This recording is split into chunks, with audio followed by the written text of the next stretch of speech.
ਵਿਰਾਟ ਕੋਹਲੀ ਨੂੰ ਲੱਗੀ ਕਿਹਦੀ ਨਜ਼ਰ। ਆਈਪੀਐਲ ਸੀਜ਼ਨ 2022 ਦੇ ਵਿੱਚ 14 ਮੈਚਾਂ 'ਚ 3 ਵਾਰੀ 0 ਤੇ ਆਊਟ ਹੋਣ ਵਾਲੇ ਵਿਰਾਟ ਕੋਹਲੀ ਸਿਰਫ 2 ਫਿਫਟੀਆਂ ਬਣਾ ਸਕੇ। ਆਪਣੀ ਖਰਾਬ ਕਾਰਕਰਦਗੀ ਤੋਂ ਪਰੇਸ਼ਾਨ ਵਿਰਾਟ ਕੋਹਲੀ ਸਾਊਥ ਅਫਰੀਕਾ ਦੇ ਖਿਲਾਫ T20 ਸੀਰੀਜ਼ ਦੇ ਵਿੱਚ ਆਰਾਮ ਦੀ ਗਰਜ਼ ਤੋਂ ਉਹਨਾਂ ਨੂੰ ਬਿਠਾ ਦਿੱਤਾ ਗਿਆ।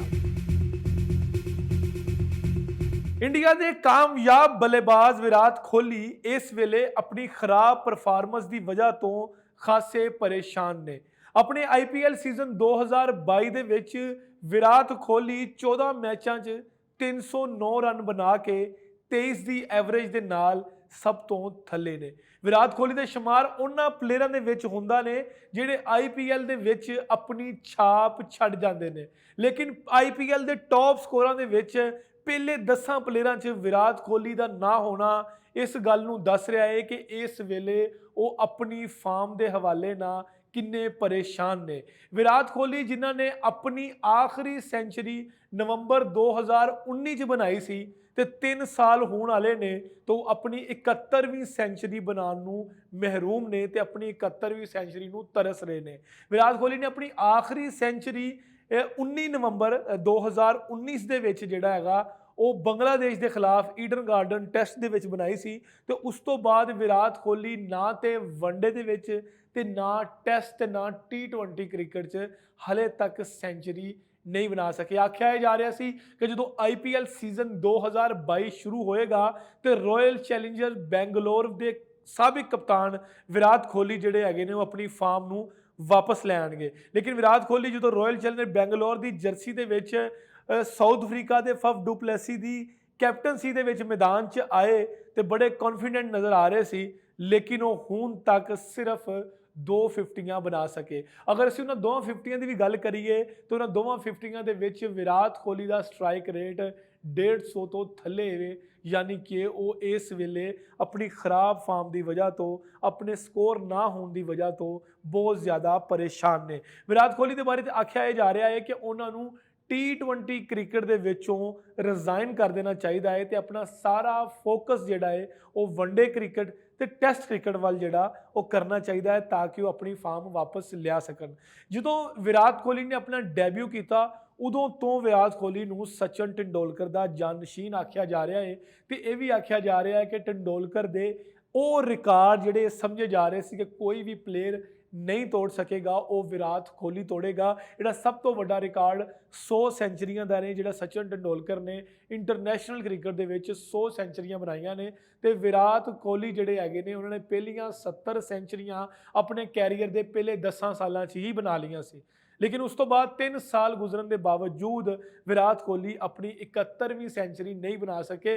गो कि वो 30 सेंचुरियां तेंदुलकर तो पिछे ने, लेकिन अगर वो फार्म च वापस आ गए तो ये 30 सेंचुरियां उन्हां दियां 3 साल की मार ने। हुण विराट कोहली जिहड़े हैगे ने इस वेले क्रिकेट मुबसरीन का यह कहना है कि जिद्दां जिद्दां उन्हां दी उम्र ढल रही है तो उन्हां दी परफॉर्मेंस दे विच कमी नज़र आ रही है। बहुत सारे ऐसे क्रिकेट शायकीन भी मौजूद ने जिहड़े कहंदे ने कि विराट कोहली की जो शादी हुई तो उन्होंने अपनी सारी तवज्जो अपनी निजी जिंदगी वाल अपनी परसनल लाइफ वाल कर दी तो क्रिकेट वालों उन्होंने ध्यान हट गया, जिस वजह तो उन्होंने खराब परफॉर्मेंस है। जबकि विराट कोहली का यह कहना है कि किसी भी प्लेयर के उत्ते अच्छा या बुरा दिन आता रहिंदा है तो अपनी खराब परफॉर्मेंस नहीं कहांगे मेरी सेंचुरी ना बनाने वाली जी परफॉर्मेंस हैगी है मैं उन्होंने दोबारा लैके आवांगा। याद रखिए कि विराट कोहली पहली दफ़ा तारीख दे विच जदों दे उन्होंने क्रिकेट स्टार्ट की है उन्हां दी टैसट एवरेज 50 तो थले आई है, जिहड़ी उन्हां वास्ते परेशान कुन गल है।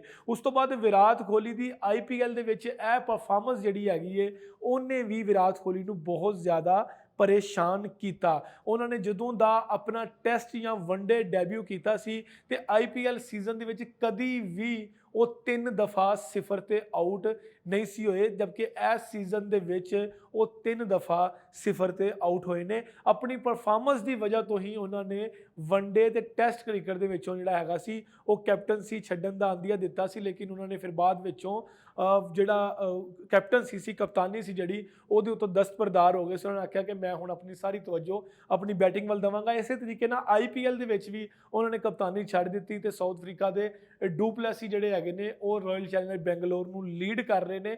ਗੋ ਕਿ ਜਿਹੜੀ ਵਿਰਾਟ ਕੋਹਲੀ ਦੀ ਟੀਮ ਹੈਗੀ ਹੈ ਰਾਇਲ ਚੈਲੰਜਰ, ਉਹ ਪਲੇਆਫ ਲਈ ਪਹੁੰਚ ਗਈ ਹੈ, ਲੇਕਿਨ ਵਿਰਾਟ ਕੋਹਲੀ ਦਾ ਕਿਰਦਾਰ ਇਹਦੇ ਵਿੱਚ ਬੜਾ ਮਾਯੂਸ ਕਿਉਂ ਰਿਹਾ ਹੈ। ਹੁਣ ਦੇਖਣਾ ਇਹ ਹੈਗਾ ਕਿ ਵਿਰਾਟ ਕੋਹਲੀ ਆਪਣੀ ਪਰਫਾਰਮੈਂਸ ਦੇ ਜ਼ਰੀਏ ਆਪਣੀ ਫਾਰਮ ਨੂੰ ਵਾਪਸ ਲਿਆ ਕੇ ਉਹ ਰਿਕਾਰਡ ਜਿਹੜੇ ਉਹਨਾਂ ਦੇ ਨਾਮ ਦੇ ਨਾਲ ਜੋੜੇ ਜਾ ਰਹੇ ਨੇ, ਕਿਆ ਉਹ ਦੁਬਾਰਾ ਬਣਾਉਣਗੇ ਜਾਂ ਉਹਨਾਂ ਦੇ ਉਹ ਰਿਕਾਰਡ ਜਿਹੜੇ ਉਹ ਬਣਾ ਚੁੱਕੇ ਨੇ ਉਹਨਾਂ ਦਾ ਪਿੱਛਾ ਜਿਹੜਾ ਹੈਗਾ ਉਹ ਕਰ ਰਹੇ ਨੇ ਪਾਕਿਸਤਾਨ ਦੇ ਕਾਮਯਾਬ ਬੱਲੇਬਾਜ਼ ਬਾਬਰ ਆਜ਼ਮ। ਬਾਬਰ ਆਜ਼ਮ ਨੇ 16 ਵਨਡੇ ਸੈਂਚਰੀਆਂ ਸਿਰਫ 84 ਮੈਚਾਂ 'ਚ ਬਣਾ ਲਈਆਂ ਨੇ ਤੇ ਉਹੀ 16 ਸੈਂਚਰੀਆਂ ਕੋਹਲੀ ਨੇ 104 ਮੈਚਾਂ 'ਚ ਬਣਾਈਆਂ ਸੀ। ਤੇ ਕਿਹਾ ਜਾ ਰਿਹਾ ਕਿ ਬਾਬਰ ਆਜ਼ਮ ਜਿਹੜੇ ਹੈਗੇ ਨੇ ਉਹ ਕੋਹਲੀ ਦੇ ਬਾਅਦ ਚੋਂ ਕੋਹਲੀ ਦਾ ਰਿਕਾਰਡ ਤੋੜ ਸਕਦੇ ਨੇ। ਤੇ ਕੋਹਲੀ ਦੀ ਪਰਫਾਰਮੈਂਸ ਜਿਹੜੀ ਹੈਗੀ, ਫਾਰਮ ਜਿਹੜੀ ਹੈਗੀ ਹੈ, ਉਹ ਕਦੋਂ ਵਾਪਸ ਆਏਗੀ ਇਹ ਤੇ ਆਉਣ ਵਾਲੇ ਦਿਨਾਂ 'ਚ ਹੀ ਪਤਾ ਚੱਲੇਗਾ। ਕ੍ਰਿਕਟ ਅਪਡੇਟਸ ਲਈ ਵੇਖਦੇ ਰਹੋ ਇੰਡੋਜ਼ TV ਆਸਟ੍ਰੇਲੀਆ।